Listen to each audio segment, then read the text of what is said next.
Olá, bem-vindos a mais um vídeo do Estúdio Daniel Brandão. Hoje nós vamos tratar de estrutura de cabeça. E nós vamos começar o desenho com um gestual.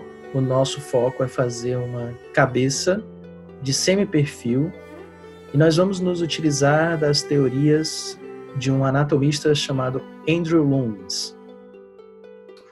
Então, de uma maneira absolutamente solta, começando pelo todo, nós fazemos o gestual para poder definir o ângulo, né, e algumas feições dessa cabeça que a gente quer desenhar. A estrutura em si, eu vou usar aqui o vermelho para isso, vai começar com uma esfera, e a esfera, o topo dela, representa o topo do crânio, sem o cabelo, e a base da esfera vai estar aproximadamente onde estaria o lábio inferior. Com essa medida, vamos caprichar na esfera, ela precisa ficar o mais redondinha possível para poder tudo dar certo, para poder tudo funcionar.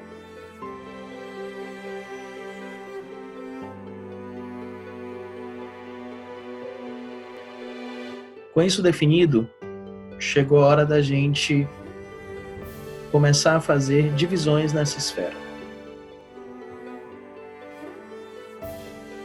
Então, com essa linha central, vertical, eu acho 2 pontos, em cima e embaixo, que vai me gerar uma elipse. E essa elipse, eu vou desenhar ela transparente, considerando o lado oposto da esfera. Ela me diz para que lado está virado o rosto e qual o ângulo que eu quero. Com uma linha horizontal, eu defino a altura das sobrancelhas. Essa linha horizontal divide a esfera em 2 hemisférios iguais. Eu divido o hemisfério de cima em 3 partes semelhantes e o hemisfério de baixo também em 3 partes semelhantes. 2 terços para cima eu tenho a linha da raiz do cabelo e 2 terços para baixo eu tenho a linha da base do nariz. Esses 2 espaços são iguais e entre eles, entre a raiz do cabelo e a base do nariz, eu faço um corte lateral. Esse corte lateral são dos 2 lados, tá? E ele tem esse efeito, essa aparência de elipse por causa do ângulo, mas representa a têmpora. Isso. Sempre lembrando que o corte lateral acontece dos 2 lados. Não preciso mais dessa linha central aqui, ela pode atrapalhar a gente. E agora é hora de eu me preocupar com o queixo, né? E aí, para isso, eu vou usar a regra dos terços, do Andrew Loomis, que diz que o tamanho da face é dividido em 3 partes iguais. A testa, raiz do cabelo até sobrancelha, sobrancelha até base do nariz e base do nariz até o queixo. São 3 espaços iguais. A linha dos olhos, a gente pega o primeiro terço do hemisfério sul da nossa esfera e divide ao meio. E aí a gente acha a linha dos olhos. Ela representa a metade de todo o crânio, né? Do topo do crânio até o queixo, né? E também é importante você saber que há um declive entre sobrancelha e olho. Esse declive é bastante importante para a gente construir a maçã do nosso rosto. Dividindo o corte lateral ao meio, a gente pode construir o maxilar e a gente acha ali o quadrante da orelha, né, que tem a altura da linha da sobrancelha até a base do nariz. O nariz pode ser representado por uma pirâmide muito simples, né, dividida em algumas faces principais, como a face frontal, a base e a lateral.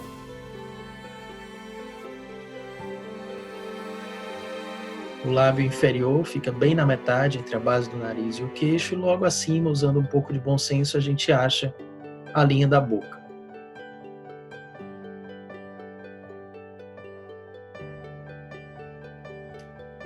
Essas linhas, que são justificadas por músculos ao redor da boca e pelo osso do zigomático, representam a lateral dessa cabeça, né? A face lateral dessa cabeça nessa estrutura. Assim como o nariz também tem uma face lateral, né? Essas esferas representam os globos oculares.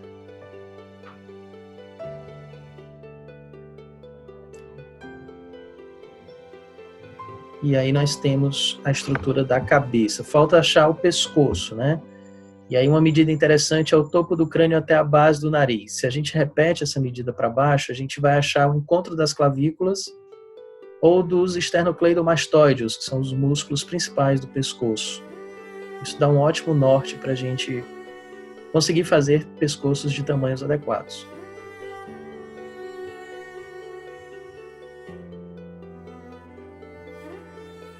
Essa estrutura é uma estrutura absolutamente genérica. A gente pode criar qualquer tipo de personagem a partir disso, fazendo as mudanças necessárias, fazendo as adaptações que forem necessárias, né?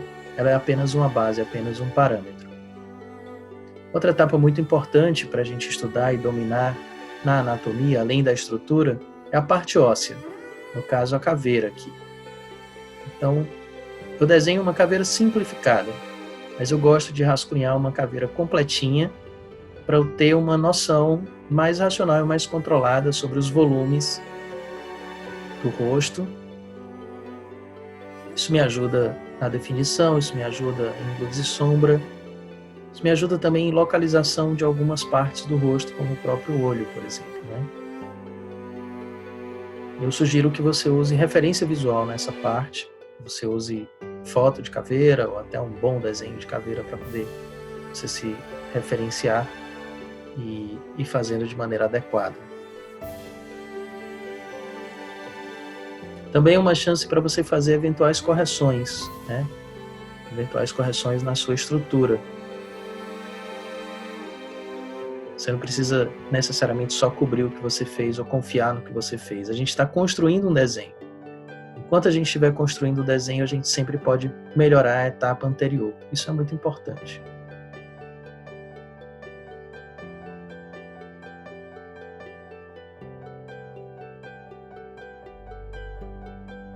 Então, capricha na caveira, faz ela completinha aí. Você pode usar camadas diferentes ou pode usar lápis de cores diferentes. Veja como ela nos ajuda em localização de algumas coisas importantes. Por exemplo, eu estou corrigindo aqui a localização do olho, colocando ele um pouco mais fundo do que eu fiz na minha primeira tentativa. E veja como a caveira também me ajuda a fazer aqui as curvaturas da maçã do rosto, ou pelo menos entender o porquê que tem essas curvaturas, né? Então, torna o desenho muito mais controlado, assim, muito mais racional, eu diria.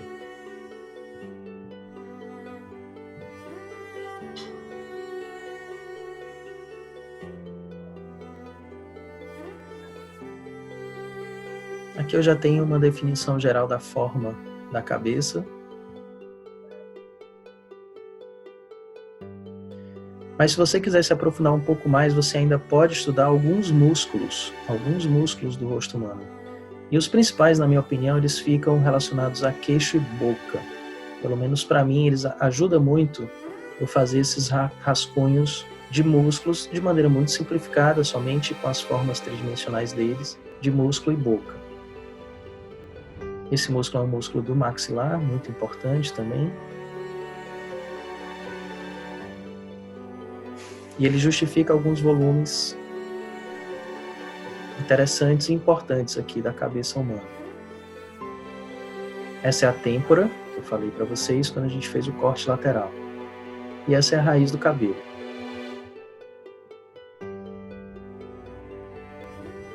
Nós temos aqui os principais músculos do pescoço, que são os esternocleidomastoideus. Eles têm volume, né? É importante que a gente saiba disso.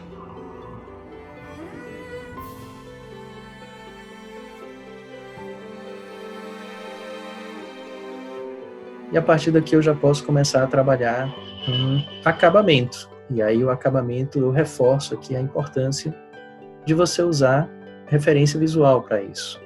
Porque aí você pode fazer o que você quiser nesse acabamento, qualquer tipo de personagem, qualquer tipo de pessoa, qualquer tipo de feição, a partir dessas estruturas, desses músculos, dessa caveira, né?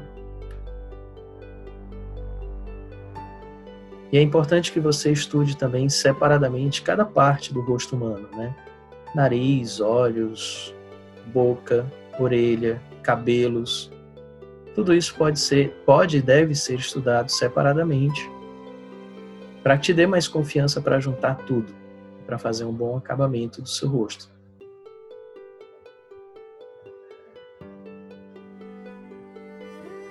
Durante o acabamento, tenha paciência, não faça com pressa. Você pode até ter um ritmo no seu desenho, mas eu não aconselho que você tenha pressa. Faça de maneira caprichada. Lembre-se que essas linhas pretas são as linhas que as pessoas de fato vão ver, né? Todas as linhas de construção que você fez antes vão desaparecer. Então essas linhas que as pessoas vão ver, elas precisam ser feitas com capricho, com carinho, com calma.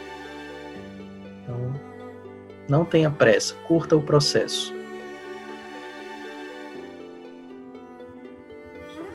Veja como eu presto atenção no volume quando eu vou definir a boca. O volume da boca e o volume do queixo.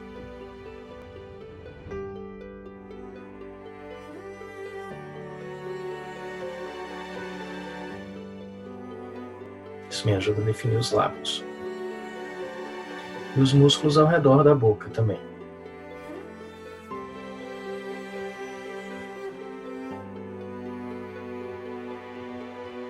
Eles são importantes para esses volumes da lateral do rosto, tanto os músculos da boca quanto o zigomático. Capriche nas reentrâncias da orelha, não tenha preguiça de fazer a orelha direitinho. Vou definir aqui a raiz do cabelo. E o esternocleidomastoide, o músculo principal do pescoço.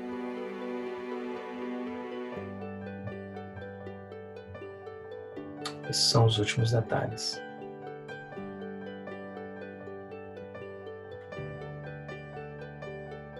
É isso. Eu espero que vocês tenham gostado desse vídeo. Até o próximo.